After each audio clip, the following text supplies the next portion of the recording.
వ్రత కథ ప్రారంభ. ఈ అక్షరం తీసుకున్నాను.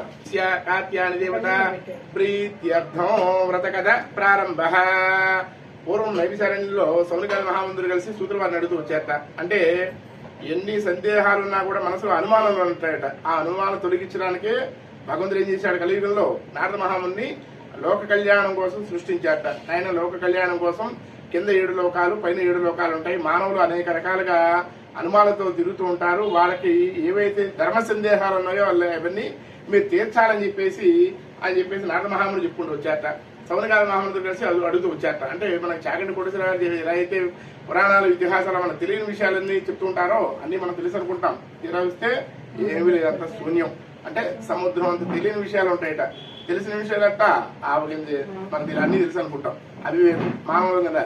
అలాగే నారద మహాముని 14 లోకాలు తిరుగుతూ వచ్చారట. సౌనకాది మహాముని కలుస్తూ చెప్తున్నట్ట. అలాగే మనకి ఏవైతే పురాణాలు ఇతిహాసాలు తాళపత్ర గ్రంథాలు భారతీయులు బాగా తెలివిదారులు మీరారని చెప్పేసి విదేశీయులు ఏం చేశారు, ఆ గ్రంథాలు మొత్తం ధ్వంసం చేశారు, అంటే నాశనం చేశారు. ఇంక ఈ గ్రంథాల వల్లే వీళ్ళకి తెలివిదాటలు ఉన్నాయంటే మామూలుగానే భారతీయులకి భగవంతుడు ఏం చేశాడు, పరమేశ్వరుడు అన్ని తెలివిదాటలు ఇచ్చాడు. ఎందుకని ఈ గ్రంథాలతో పనిలేదన్నా మీకు తెలివిదాటలు ఇస్తున్నా అని చెప్పేసి అనేక రంగాలుగా మనం ఏ కార్యక్రమం చేసుకున్నా కూడా ముందు పూర్తి చేసుకుంటూ ఉంటారట విఘ్నాలకు అధిపతి వినాయకుడు. అలాగే త్రేతాయుగం కృతయుగం మొత్తం గడిపేస్తూ కైలాసంలో పార్వతీ పరమేశ్వరు ఇద్దరు ముచ్చట్లు చెప్పుకుంటూ పాచికలాడుకుంటూ ఇదిగోండి ఉమామేశ్వర గారు పాచికలాడుకుంటూ ఇప్పుడు మురిసేనా పాచికలాడుకుంటూ అలా కాలయాపన చేస్తున్నారట.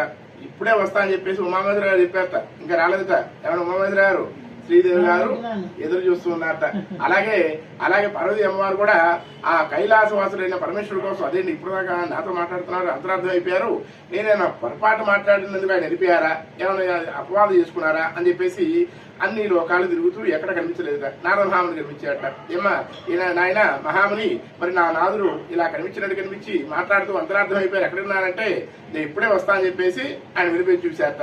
అంటే ఎక్కడైతే పరమేశ్వరుడు తండ్రి గారు కేక వినిపిస్తున్నట్టుగా భూలోకంలో వచ్చాట, కైలాసవాసుడు భూలోకానికి వచ్చాట. రాముడు నా తండ్రి గారు పిలుస్తున్నారని చెప్పేసి వెంటనే వెళ్ళి పక్కపక్క నవ్వుతూ కైలాసాన్ని చేరుకున్నట్ట. పార్వతీ అమ్మవారు అడిగిందా, ఏంటైనా మా మహాబావ నేను తప్పు మాట్లాడానా, పొరపాటు చేశానా, నేను నేను తప్పు మాట్లాడితే అని చెప్పేసి అన్ని విధాలుగా అడిగింది పార్వతీ అమ్మవారు. అమ్మా నువ్వు ఏ తప్పు మాట్లాడి ఏ తప్పు చేయలేదమ్మా అంటే విష్ణువు అంటే విష్ణుమూర్తి, అంటే దశావతారంలో కలి అవతారం సత్యనారాయణ స్వామి గారు అయితే ఉన్నారో అలాగే దశావతారంలో రామావతారం. తన తండ్రి మాట కాదనక ఆడపిల్లవని మగపిల్లాడవని తల్లిదండ్రుల మాట వింటూ ముందుకెళ్తే మంచి మార్గంలో వెళ్తుంటారు. వాళ్ళ మాట వెళ్ళలేదనుకో ఏమవుతుంది, పెడ మార్గం పడుతూ ఉంటారు, అంటే చెడు సహవాసాలు చేస్తుంటారు. అలాగే రాములు వారు ఏం చేశారు, తన తండ్రి మాట కాదనక వనవాసం చేయాలి 14 సంవత్సరాలు అయినా అంటే 14 సంవత్సరాలు రాజ్యంలో నుంచి రాజ్యాన్ని వదిలేసి ఆయన సౌకర్యాలన్నీ వదిలేసి సుఖ సంతోషాలన్నీ వదిలేసి అడవి గెలిపాయట. మరి భార్య ఏం చేస్తుంది, సీతమ్మ తల్లి, రామయ్య నాయన నేను వస్తున్నా అని చెప్పేసి సీతమ్మ తల్లి కూడా వెళ్ళిపోయారట. మరి తమ్ముడు లక్ష్మణుడు అన్నగారు నేను వస్తున్నా అని చెప్పేసి అన్నగారు కూడా బయలుదేరారట. అక్కడే పర్ణశాల నిర్మించుకొని గుడారం వేసుకొని అక్కడే అడవిలో క్రూర మృగాలు తిరిగే చోట ప్రదేశంలో గుడారం వేసుకుని అక్కడ నివసిస్తున్నారట. సీతమ్మ తల్లి చెట్టుల దగ్గర పుట్టల దగ్గర రెమ్మల దగ్గర కోనేరు దగ్గర అలాగే గోశాల దగ్గర బంగారు లేడి దగ్గర కుందేలు పిల్లల దగ్గర ఇక్కడే ఉంటుంది. కలువు పూల దగ్గర ఆ ఆడవాళ్ళు అంటే ఎక్కడ ఉంటారు, పూల దగ్గర ఉంటారు ఎక్కువ శాతం ఆడవాళ్ళు. అలాగే సీతమ్మ తల్లి కూడా పూలు అంటే బాగా ఇష్టం. అలా అన్ని చోట్ల తిరుగుతుందట. మాయా రూపంలో ఉన్న ఆ రావణ బ్రహ్మ ఏం చేశాడంటే, అదేంటి సీతమ్మ తల్లిని అడవపాలు చేశాడు రామయ్య, పిచ్చోడ్లా ఉన్నాడు, అంత అందమైన ఆడవాళ్ళని తీసుకొచ్చి అడవపాలు చేశాడు, రాజ్యంలో ఉండాల్సిన ఆవిడ్ని ఆ అడవిలో ఉంచాడని చెప్పేసి మన లంకలో పెట్టుకుంటే ఎలా ఉంటుంది, లంకకే అందం ఉంటుందని చెప్పేసి దుర్బుద్ధి ఏం చేశాడు రావణ బ్రహ్మ. ఆయన చేసి మాయా రూపంలో వచ్చి సీతమ్మ తల్లిని అపహరించాడట. ఈ విషయం నారద మహాముని తప్ప ఇంకెవ్వరికి తెలియదు. సీతమ్మ తల్లి జాడ తెలియక రాములు వారు పిచ్చివాళ్ళ తిరుగుతున్నట్ట. అంటే అంతే కదా, ఇంట్లో పిల్లలు 1 గంట ఆలస్యం వచ్చినా, ఇంట్లో భర్త 1 గంట ఆలస్యం వస్తే ఏమవుతుంది, ఇంట్లో అందరూ అల్లా కల్లోలు అయిపోయి అంతా హడవడైపోతుంది, ఇంకా రాలేదని చెప్పేసి. అలాగే సీతమ్మ తల్లి కనిపించలేదని చెప్పేసి పిచ్చివాళ్ళ తిరుగుతున్నట్టు రాములు వారు. అంతే కదా, మరి భార్య కదా వదలని చెప్పేసి ఆ కళ్యాణ వేదికలో చెప్పాడు కాబట్టి చేతిలో పాణిగ్రహం అంటే చెయ్యి పట్టుకొని అన్ని చెప్పాడు ఆయన రాములు వారు, నేను వదిలిపెట్టినమ్మా జీవితకాలం నుంచి ఉంటా అని చెప్పేసి. అలాగే అన్ని చోట్ల తిరిగాట. అలాగే పాడుపడ్డ శివాలయం దగ్గరికి వచ్చి ఆగాట. అంటే దీని ముందు గోశాల దగ్గరికి వెళ్ళాట. అమ్మ గోమాత నా సీతమ్మ తల్లి కనిపించిందా అంటే లేదు నాయన అని చెప్పిందట. అలాగే కోనేరు దగ్గర చెట్టుని రెమ్మని కొమ్మని బంగారు లేడుని కూడా అడిగట. అడిగితే నాకు తెలియదు చెప్పాట. పాడబడ్డ శివాలయం దగ్గరకి నాయన పరమేశ్వర నా సీతమ్మ తల్లి ఎక్కడా కనిపించలేదయ్యా నీకు నాకు తెలుసా అని చెప్పేసి పరమేశ్వరుడు అనగానే అక్కడ సతీయమ్మ వారితో మాట్లాడుతూ అంతరాత్మైన పరమేశ్వరుడు కైలాసం వదిలేసి సతీయమ్మ వారిని వదిలేసి రాముల వారి ముందు నుంచున్నట్ట. మానవ రూపంలో ఉన్న మహనీయుడు ఆయన గుర్తుపట్టలేకపోయాట. ఆవగింజ రూపంలోనే కనిపిస్తున్నాట పరమేశ్వరుడు, గుర్తుపట్టలేడు. అందుకని పక్కపక్క నవ్వుతూ సతీయమ్మ వారికి జరిగిన వృత్తాంతంతో చెప్పింది. మరి ఆడవాళ్ళు కదా, మనసులో అనేక రకాల సందేహాలు ఉంటాయి. అనుమానంతో ఆవిడ ఏం చేసింది, రాముల వారు ఏం చేశారు, పరమేశ్వరుడు ఏం చేశాడు, మా సతీ ఇదమ్మా జరిగిందని చెప్పేసి ఆయన ఎంత నచ్చ చెప్పినా కూడా ఆవిడ వినే పరిస్థితుల్లో లేదు. లేదు మీరేదో అసత్యం మాట్లాడుతున్నారు, నేనేదో తప్పు చేసినట్టున్నా, రాముల వారు మానవ రూపంలో ఉంటే మిమ్మల్ని చూడలేడా, అంత అహంకారం ఆయనకి అని చెప్పేసి ఆవిడ అనేక రకాలుగా అడుగుతూ వచ్చింది.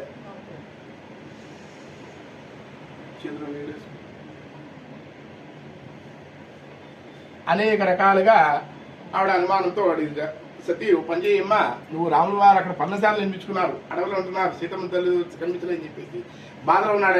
ఆయన కంటి నిండా నీళ్లే, ఆయన ఆక్రందను ఆయన అలాగే కంటిని ఆ కన్నీరుని నువ్వు దగ్గరగా వెళ్ళి పరీక్షించు, నేను నా మాట నమ్మట్లేదు కాబట్టి అని చెప్పేసి పరమేశ్వరుడు చెప్పుకుంటూ వచ్చాట. సతీ అమ్మవారు భూలోకానికి వచ్చేసింది, పర్ణశాలను నిర్మించుకున్న గుడారం దగ్గరికి వచ్చిందిరా. రాముల వారు నిజంగా చూసిందిరా, ఆ గుహ చాటున చూసిందిరా. నిజంగానే సీతమ్మ తల్లి కనిపించలేని చెప్పి బాధపడుతున్నాడు బాబు ఆయన ఆక్రందన కూడా నేను చూశాను అని చెప్పేసి ఆవిడ కూడా బాధపడి ఏం చేసింది, సాక్షాత్ పరమేశ్వరుడికే తపస్సు చేసింది, ఘోర తపస్సు చేసింది. ఏమని, అయ్యా నా రూపాన్ని వెంటనే కొద్ది క్షణాలు సీతమ్మ రూపం నాకు దాల్చాలని చెప్పేసి చెప్పింది.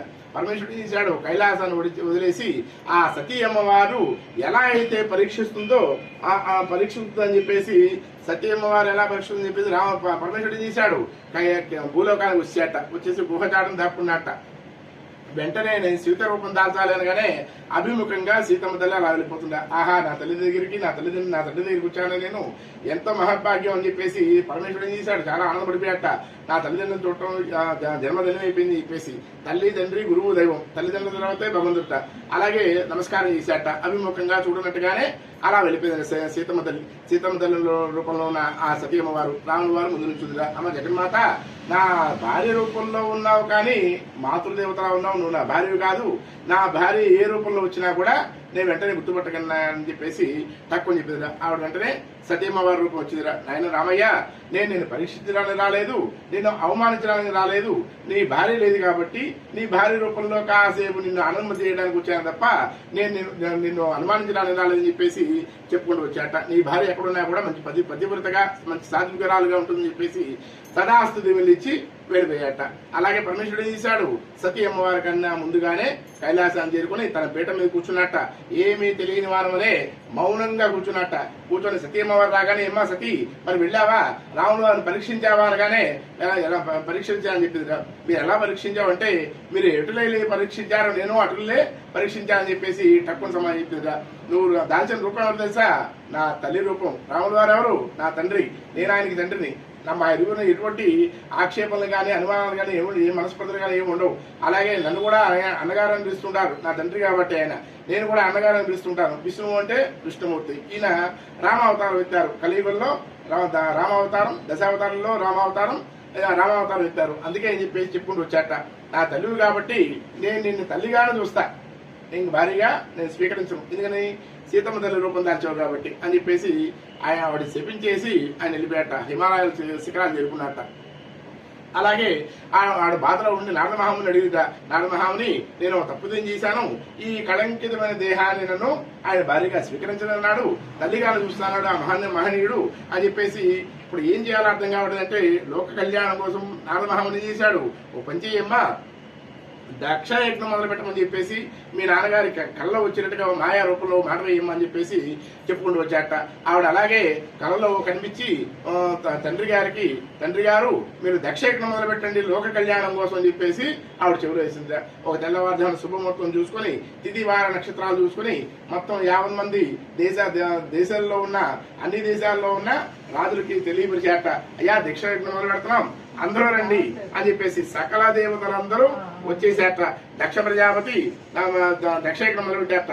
పరమేశ్వరుడి దగ్గరికి వెళ్ళింట సతీమ్మ వారు, నాయన ఎంత శత్రువైనా కూడా అతనికి చివరి కోరిక ఉంటుంది కదా, మరి నాకు కూడా ఒక చివరి కోరిక ఉంది, ఆ కోరిక మీరే తీర్చాలి అని చెప్తే, చెప్పమ్మా సతీ అని చెప్పేసి పరమేశ్వరుడు చెప్పుకుంటూ వచ్చాట. ఇంకా నన్ను భారీగా స్వీకరించనున్నాను కాబట్టి ఈ దేహం ఉన్నా లేకపోయినా ఒకటే, అత్తింట్లో ఎప్పుడు చెడ్డపని తీసుకురాకూడదు, ఏం చేసినా కూడా పుట్టిళ్ళే సరైనది అనుకుంది ఆవిడ. నన్ను ఓ పని చేయండి, నాన్నగారు దక్షయజ్ఞం మొదలు పెట్టారు, దక్షయజ్ఞానికి నన్ను పంపించాం, మన ఇద్దరు వెళ్దామంటే, లేదమ్మా పిల్లవని పేరంటానికి మనం వెళ్ళకూడదు, అక్కడ అవమానం మొదలవుతుందని చెప్పేసి ఎంత చెప్పినా కూడా నచ్చ చెప్పాట. మంకు పట్టు పెట్టింది వెళ్ళి తెరవలసిందని చెప్పేసి నంది బృంగిష్లు పంపించి అమ్మగారిని సతీ అమ్మవారిని అక్కడ దక్షయజ్ఞం దగ్గర వాళ్ళ నాన్నగారి దగ్గర వదిలిపెట్టమని చెప్పేసి అందరు దేవతలందరినీ పిలిచారట, ఒక్క పరమేశ్వరుడు కుటుంబాన్ని తప్ప. ఎందుకంటే దక్ష ప్రజాపతికి స్వయాన అల్లుడు గారు ఆయన పరమేశ్వరుడు, ఆయన కుటుంబాన్ని పిలవలేట. మరి పరమేశ్వరుడు అంటేనే గిట్టని వాడు దక్ష ప్రజాపతి. అలా దక్షయజ్ఞం మండపం దగ్గర నుంచి సింహద్వారం దగ్గర నుంచి ఉంది ఆ సతీమ్మ వారు. కనీసం పుట్టింటి వాళ్ళు లోపల రమ్మని కూడా పిలవలేదు. అక్కడే అవమానం వచ్చేసింది, ఇంకా నన్ను పిలవలేదు కదా, కనీసం మంచిళ్ళు తాగమని కూడా చెప్పలేదు కదా.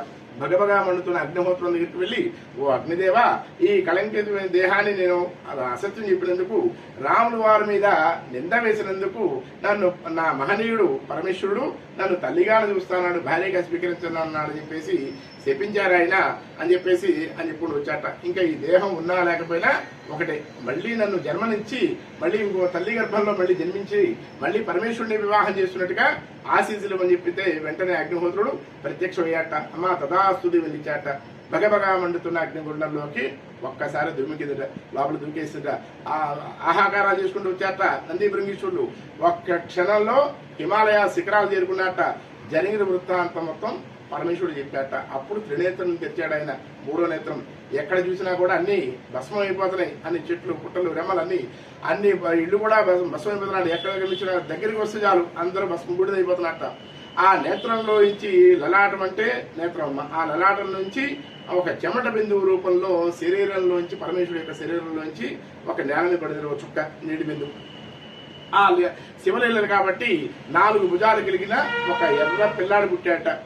వాడు ఎలా ఏడుస్తున్నాడు, ఒక ఇంట్లో ఏడుస్తేనే ఇంట్లో పిల్లలు ఇల్లు పీకి పందిరేస్తుంటారు. అలాగే భువన భువనార్థములు 14 లోకాలు వినిపించినట్టుగా దగ్గరగా ఏడుస్తున్నట్ట. ఒక్కసారి అందరూ దేవతలందరూ చూస్తూనే ఉన్నారు, ఎవ్వరు ఏమీ చేయలేని పరిస్థితి. ఎందుకని ఆయన ఉగ్ర రూపంలో ఉన్నారు పరమేశ్వరుడు. మన దగ్గరికి వెళ్తే మనల్ని కూడా భస్మం చేసేస్తాడు అని చెప్పేసి దగ్గరికి ఎవరు రాడుగా అందరూ భయంతో వణుకుతూ ఉన్నట్ట, శాంతి మంత్రాలు చెప్తూ ఉన్నట్ట. అలాగే ఆ భూదేవి ఏం చేసింది, ఒక స్త్రీ రూపం దాల్చి పిల్లవాడిని ఒళ్ళో పెట్టుకొని స్తన్యం నడిచింది, అంటే పాలివ్వటం మొదలు పెట్టిందట. వెంటనే ఏడు పాపేసేట. అప్పుడు పరమేశ్వరుడు ప్రత్యక్షమయ్యి, ఓ భూమాత, ఎంతకాలం వీడు నా శరీరంలో ఉన్నాడు కాబట్టి నాకు భార్య దూరమైంది, నా భార్య దూరం అయిపోయింది. ఇప్పుడు నా శరీరంలో వీడు బయటపడిపోయాడు కాబట్టి వీడు నీ పిల్లాడే, నేను చక్కగా అల్లారముద్దుగా పెంచుకో, వీడు నవగ్రహాల్లో గ్రహం కాగలడు, ఎర్రగా పుట్టాడు కాబట్టి వీడు అంగారకుడు, కుజుడు, భౌముడు, భూదేవి కుమారుడిగా సార్థకం కాగలడు అని చెప్పేసి, నవగ్రహాల్లో ఒక గ్రహం కాగలడు అని చెప్పేసి చాలా చక్కగా చెప్పుకుంటూ వచ్చాట. మనం ఏ కార్యక్రమం చేసుకున్నా కూడా శంకుస్థాపన చేసుకుంటే ఏం చేస్తాం, అమ్మ భూమాత మేము గొయ్యి చేసాం, ఇక్కడ మేము ఇల్లు కట్టుకోవడానికి అది పసుపు కుంకాలు వేస్తాం, చిల్లర పైసలు వేస్తాం, నవరత్నాలు వేస్తాం, నవధాన్యాలు వేస్తాం, ఎందుకని పాదరసం, వెండి, బంగారం అన్ని వేస్తాం, ఎందుకంటే మనకి దోషం లేకుండా. అందుకనే భూమి తవ్వేటప్పుడు కాస్త పసుపు కుంకాలు వేస్తే భూమాత శాంతపడి మనకి ఏది కావాలంటే మన ఇస్తుంటుంది, వరాలు ఇస్తుంటా, చక్కగా అలారముద్దుగా పెంచుకుంటూ ఉంటుందా పిల్లాన్ని. అలాగే హిమాలయాలు చేరుకున్న పరమేశ్వరుడు బాధలు ఉన్నట్టు. ఎందుకని 18 శక్తి పీఠాలుగా అన్ని భాగాలు ఎక్కడెక్కడ పడిపోయినాయట. అమ్మవారు అగ్నిహోటలు దహనం అయిపోయిందట. తర్వాత కొంతకాలం తర్వాత పర్వతరాజు యొక్క భార్య పేరు మీనాదేవి. మీనాదేవి గర్భవాసంలో 10వ మాసం నిండగానే ఒక ఆడపిల్ల పుట్టిందట. దేవతలందరూ వచ్చేసారు, బ్రహ్మ, విష్ణుమూర్తులు, ఇంద్రాది అష్టదిక్పాలు అందరూ వచ్చేసారట. ఓ పర్వతరాజా, నీ కుమార్తె పేరు మేము నామకరణం చేస్తామని చెప్పేసి బ్రహ్మదేవుడు కూడా, బ్రహ్మ విష్ణువులు కూడా ఇచ్చారట. అమ్మాయికి పర్వతరాజు కాబట్టి, పర్వతరాజు అంటే కతి ఒకప్పుడు, ఆ కతి కాబట్టి కాత్యాయని అనియు, అలాగే పర్వతరాజు కుమార్తె కాబట్టి పార్వతి అనియు నామకరణం చేశారట. చిన్ననాటి నుండి బాల్యంలోనే ఆటల్లోనూ, పాటల్లోనూ, చదువుల్లోనూ అన్నింటిలో ముందుట. ఎక్కడ మట్టి కనిపిస్తారు పుట్టమట్టి. అలాగే చక్కగా పార్థివిలింగాలు చేసుకుని పంచామృతాలతో అభిషేకం చేస్తుందట. నారద మహాముని చేశాడు. మన ఇంటికి ఎవరు రాలేదనుకోండి, వాళ్ళు నిదానంగా మనకి అలవాటు చేస్తుంటాం, మా ఇంటి రండి అని చెప్పేసి చుట్టాలు, బంధువులు. అలాగే ఈ ఆడపిల్లను కూడా చక్కగా నారద మహాముని పరమేశ్వరుడు కైలాసాన్ని తీసుకెళ్తూ ఉన్నట్ట. పరమేశ్వరుడు ఎక్కడ ఉంటే ఆడ తీసుకెళ్తూ అమ్మాయిని అలవాటు చేస్తున్నట్ట. ఆహా, బ్రహ్మాండంగా అభిషేకాలు చేస్తోంది. ఆ అమ్మాయికి పెళ్లిడు కూడా వచ్చేసింది. అమ్మాయికి ఆ పార్వతీ అమ్మవారికి, కాత్యాయని అమ్మవారికి.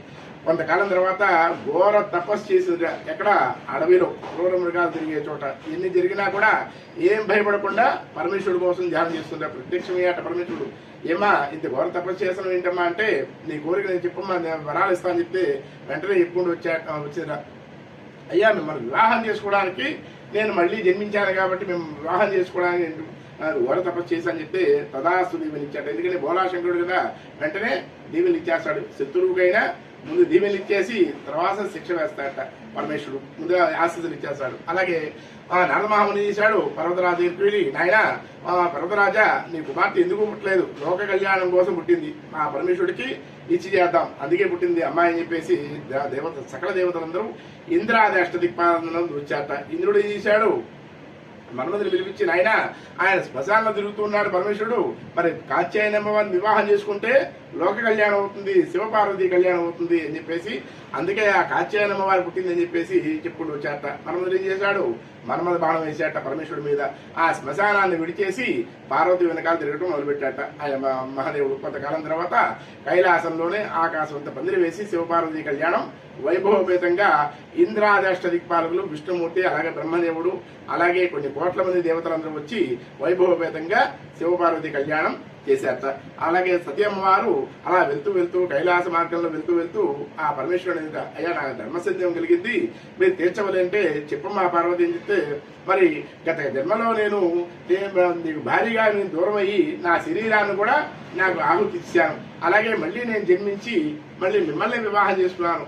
అసలు ఏంటి దీని కారణం అంటే ఇప్పుడు దాకా నేను ఫస్ట్ వివాహం చేసుకున్నప్పుడు నా శరీరంలో ఉండిపోయాడు ఈ కుజుడు అనేవాడు. ఎలా ఉన్నాడు? ఒక చెమట బిందువు రూపంలో శరీరంలో ఉండటం వల్ల నువ్వు నాకు దూరం అయిపోయావు, అంటే నన్ను అగ్నిగుండంలో ఆహుతి అయిపోయావు. 18 శక్తి పీఠాలుగా, ఎక్కడ శక్తి పీఠం ఉన్నా కూడా అక్కడ శివుడు ఉంటాడు కాపలాదారుడుగా, ఎందుకని భార్య కోసం. అలాగే 18 శక్తి పీఠాల్లో జ్యోతిర్లింగాలు కూడా ఉంటాయమ్మా. అలాగే కాత్యాయని అమ్మవారు అడిగిరా, మళ్ళీ ఇతను ఈ కుజుడు అనేవాడు దేవతలకి ఇన్ని ఇబ్బందులు పెట్టాయంటే భూలోకంలో మానవులు అవివేకులు, వాళ్ళకి ఏం తెలియదు, అన్ని తెలుసు అనుకుంటారు. మరి వాళ్ళకి ఏమైనా ఇబ్బంది పెడతాడేమో, కుజు దోషాలను ఏర్పాటు చేస్తాడేమో, ఆలస్యంగా సంతానం కలుగుతుందేమో, ఆలస్యంగా వివాహం జరుగుతుందేమో, వివాహాలు ఆటంకాలు వస్తాయేమో, ఇలా చేస్తాడేమో అంటే ఎవరైతే ఈ కాత్యాయని వ్రతం చేసుకుంటారో, వింటారో, చదువుతారో, పాల్గొంటారో, పూజ చేసుకుంటారో వాళ్ళ కుజు దోషాలన్నీ పటాపంచలైపోతాయని చెప్పేసి నీకు ఆనాడే నీకు వరం ఇచ్చాను. భూలోకంలో నువ్వు కాత్యాయని అనే వ్రతం సుస్థిరం కాగలవమ్మా, నీకు నామకరణం చేశా అని చెప్పేసి అన్ని చక్కగా సవిస్తరంగా చెప్పుకుంటూ వచ్చాట. ముందుగా మనం ఏ కార్యక్రమం చేసుకున్నా కూడా విఘ్నాలు గణపతి వినాయకుడు పూజ చేసుకున్నాం, వస్త్రం పోసాం, బియ్యం వారపోసాం, అలాగే ఆ దేవతలందరినీ ఆవాహన చేసాం. మన ఇంటికి వచ్చిన ముత్తైదుకి ఎలా అయితే తాంబూలం ఇస్తామో, ఆకు, ఒక్క, పండు ఏవైతే ఇస్తామో అన్ని చక్కగా పూలు అన్ని పెట్టి అర్చన చేసి అష్టోత్తరనామాలు చేసి కలశం పెట్టుకొని, కలశానికి చక్కగా వస్త్రం పెట్టుకొని అలంకారం చేసుకొని, అమ్మవారికి సూత్రాలు అంటే ఇష్టం కాబట్టి మనం సూత్రం పెట్టే స్తోమం మన దగ్గర ఉందా లేకపోయినా పసుపు కొమ్మైనా పెట్టాలట. ఆ మాంగళ్య గౌరీ అని చెప్పేసి అనుకొని పావన చేసుకొని, అలాగే ధూపదీప నైవేద్యాలతో వచ్చిన ముత్తైదుకి అప్పాలు ఒప్పేశారా. అప్పాలు చక్కగా 7 అప్పాలు 7 చెరుకు ముక్కలు వాయిని ఇచ్చి, జాయిడి ముక్క ఇచ్చి, పూలు పళ్ళు అన్ని ఇచ్చి, తాంబూలం ఇచ్చి ఆవిడ యొక్క ఆశీస్సులు కూడా పొందాలట. ధూపదీప నైవేద్యాలతో ఈ కార్యక్రమం చేసుకుంటే అంతా భూలోకంలో సుస్థిరంగా కాగలవని చెప్పేసి సతీ అమ్మవారికి పరమేశ్వరుడు అన్ని వివరంగా చెప్పుకుంటూ వచ్చాట. శ్రీ కాత్యాయని దేవత దిశ్య శ్రీ కాత్యాయని దేవత ప్రీత్యర్థం వ్రత కథ సమాప్త.